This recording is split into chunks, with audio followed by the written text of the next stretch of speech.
আসসালামু আলাইকুম, আশা করি সবাই ভালো আছেন। অনেক দিন পর আবারও ভিডিও দেওয়া শুরু করলাম। অনেক ব্যস্ত ছিলাম, তাই আসলে ভিডিও করা হয় নাই। যদিও আমি কথা দিয়েছিলাম যে ডেইলি ভিডিও আপলোড করব, কিন্তু আমি কথা রাখতে পারি নাই। I am very sorry. তো এখন থেকে চেষ্টা করব ভিডিও কন্টিনিউ করার। তো দেখতে থাকুন আমাদের এই ক্লাসগুলো। আর আগের ভিডিওগুলো যারা দেখেন নাই তারা অবশ্যই আগের ভিডিওগুলো দেখে নেন, তারপরে এই ভিডিওটি দেখা শুরু করেন। তাহলে চলেন শুরু করা যাক, আর কথা না বলি। কোনো শব্দে যদি হ্রস্বইকার দীর্ঘইকার থাকে অথবা উচ্চারিত হয়, তাহলে ষাটলিপির হ্রস্বইকার চিহ্নটি, এই যে এটা হচ্ছে ষাটলিপির চিহ্নটি ব্যবহার করবেন। যেমন কয়েকটা আমি এখন উদাহরণ দিচ্ছি, এই উদাহরণগুলো সুন্দর মতো খেয়াল করবেন, ঠিক আছে? হচ্ছে মিশি, মিশি, এটা হচ্ছে ময়ের আচর, তারপরে ষাটলিপির এই যে এই চিহ্নটা, তারপর হচ্ছে তালিবাস্য, তারপরে আবার ষাটলিপির এই চিহ্নটা, মিশি। আর একটু ক্লিয়ার করি, ম রস্যই তালিবাস্য ঋষি, মিশি। ঠিক আছে, বুঝতে পারছেন? তারপরে লিখবো আমরা পাখি।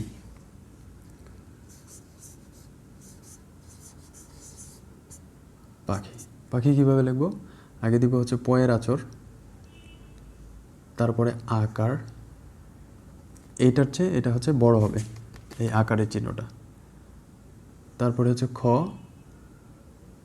তারপর ঋষি। কলম কিন্তু উঠানো যাবে না, বুঝছেন? একসাথে লিখতে হবে। ডিস্টার্ব করতেছে কেন? এই যে প আকার খি, পা খি, একসাথে। হ্যাঁ, তারপরে আমরা লিখব হাতি। হাতি, হয়ের চিহ্ন আমরা জানি এই হ, তারপরে আকারের চিহ্ন আমরা জানি, তারপরে এই যে ত, তারপরে ঋষি, হাতি। আবার দেখি হাতি, সহজ কিন্তু যত এই যে দ্রুত লেখা যাবে, হাতি। ঠিক আছে, এরপরে আমরা উদাহরণ দেখব গাড়ি। গাড়ি, গাড়ি, গাড়ি কীভাবে? গয়ের আচর,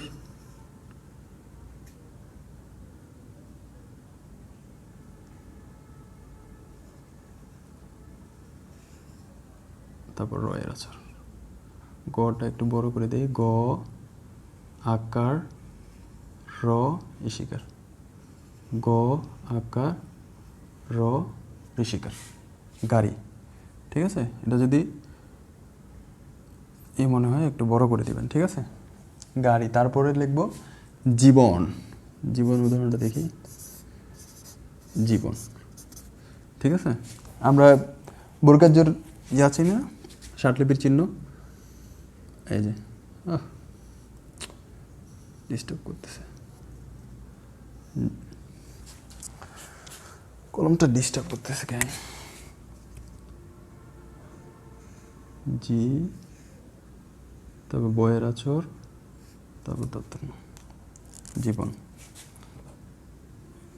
বর্গাজ্যটা একটু বড় করে দিবেন, ঠিক আছে? তারপরে আকার, তারপরে ব, তারপর দন্তন্য, জীবন, বয়ের আচর, জীবন। প্র্যাকটিস ছাড়া উপায় নাই রে ভাই, প্র্যাকটিস করতেই হবে। তারপরে আমরা দেখি আমি। মার্কারগুলো ডিস্টার্ব করতেছে। আমি, এই যে সরিয়া ম রস্যই, সরিয়া ম রস্যই, আমি হয়ে গেল। এরপরে দেখব হচ্ছে শাড়ি। শাড়ি, শাড়ি, এই শাড়ি যদি আবার দন্তস্ব দিয়েও হয়, তারপরও ওই একই ইয়া হবে, ষাটলিপির অক্ষর একই হবে, সা রি। ঠিক আছে, তালিবর্ষ দিলাম, তারপরে বড় করে সরিয়ার চিহ্ন দিলাম, এটাই হচ্ছে আকার। তারপরে র শাড়ি, এই যে শাড়ি, ঠিক আছে। এরপরে দেখবো আমরা নারী, নারীটা এখানে দেই, নারী, নারী, দন্তন্য আকার রয় শিকার, ঠিক আছে। ডয়শুন র না হয়ে যদি র হয় তাহলে দেখেন একই হবে, নারী, দেখেন দন্তন্য তারপরে হচ্ছে আকার র, একই, এটা কোনো পার্থক্য নেই। যেমন এখানে শাড়ি, শাড়ির ক্ষেত্রে যেরকম নারীর ক্ষেত্রেও ঠিক ওই রকমই। তারপরে দেখবো আমরা থাকি,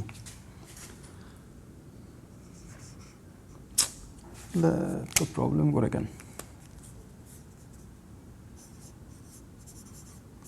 থাকি,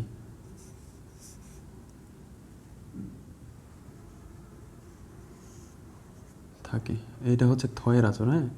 তারপরে আকার দিলাম, তারপর ক দিলাম, তারপর ঋষি দিলাম, থ দিলাম, আকার দিলাম, ক দিলাম, এই ঋষি দিলাম, থাকি, ঠিক আছে।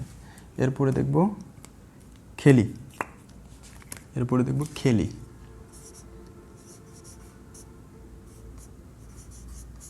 খেলি, খেলি কীভাবে লিখব, খ দিলাম, এই একার ল ঋষি, খেলি। এরপরে দেখব বাড়ি, বাড়ি, বইয়ের আচর, তারপরে আকার, তারপরে রয়েছে বাড়ি। এটা আবার দেখে আমি, বাড়ি, বাড়ি, খাতায় এভাবে লিখতে হবে, বাংলা খাতা হলে বেশি ভালো হয়, বুঝছেন। বড়টা হচ্ছে না, এটা আরেকটু বড় হবে, এভাবে দিবেন, হ্যাঁ, সোজা হয়ে গেছে তো, এই যে ব কার রসেরি, এটা দেখেন খ গাড়ি, খেলি। এটা আবার বড় করে যদি দেন, এই যে এই চিহ্নটা যদি দেন, লম্বা যদি হয়ে যায় বেশি, তাহলে কিন্তু এটা গ হয়ে যাবে, এই দিকটা একটু খেয়াল রাখবেন আচরগুলা। এটা হচ্ছে নারী, নারীটা একটু প্র্যাকটিস করে দেখায়, নারী, না রি, না রি, এটা একটু দেখি, না এটা তো দেওয়া শেষ। ঠিক আছে, এই কয়েকটাই উদাহরণ দিলাম, এগুলাই বেশি বেশি প্র্যাকটিস করেন আর এটা ঠিকমতো দেখেন। সকালে স্ক্রিনশট নিয়ে নেন, এটা হয় না, এটা একটা দিয়ে। আর আগের ভিডিওগুলো অবশ্যই দেখতে হবে, বুঝছেন, না হলে কিন্তু এগুলো আসলে কিছুই বুঝতে পারবেন না। আগের ভিডিওগুলো দেখবেন, আর আমি তো ভিডিও দিতে থাকবো এখন। আমাদের চ্যানেলের সাথে থাকবেন, লাইক করবেন, কমেন্ট করবেন, শেয়ার করবেন। ধন্যবাদ আপনাদের সবাইকে।